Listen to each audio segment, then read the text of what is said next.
Hi again then guys, and welcome to another Forza Horizon 3 speed build, and this time we've got a tune for kind of a sleeper car, not necessarily the most popular of sedans, but a vehicle which I would definitely recommend checking out if you're looking for value for money, for performance for a low price, especially for beginners, and for great sleeper appeal. The car is the BMW M5, specifically the E34 generation, which is actually one of the most understated M5s and one of the most affordable as well in real life. As far as the engine swap, I'd recommend having the V10 in twin turbo form. You're looking at 1200 horsepower. Of course, I'd recommend all-wheel drive as well. You could retain rear-wheel drive if you want to, but I would recommend having all-wheel drive.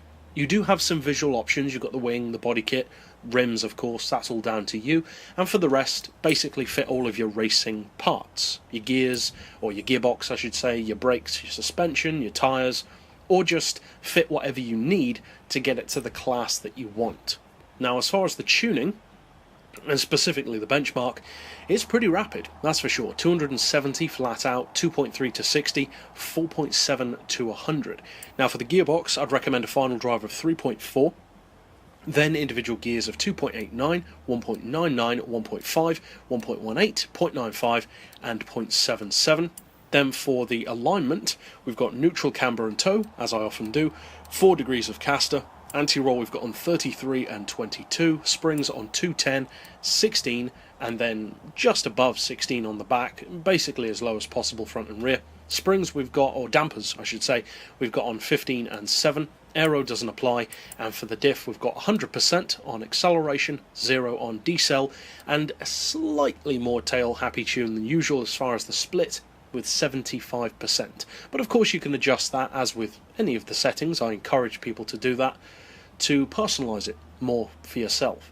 Now that's it for the tune, but now of course let's actually take it out on the street to see what it can do. Now, as I said, this car has a huge amount of sleeper appeal. It's a vehicle which most people don't take that much note of, for obvious reasons. You've got stuff like the newer M5 to use, for instance.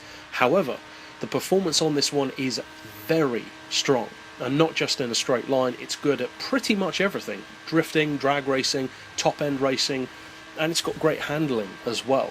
Especially for 25 grand, it's a great deal. And as you can see from this replay, you can even bump it up higher than the benchmark, up to about 271 even. So it's rapid, that's for sure. So if you do decide to use this tune on your M5, I hope of course you have a lot of fun with it, and if you'd like to check out others like this here on the channel, you can click through to the full list of my tunes at the end of this video. But for now, as always, thanks for watching.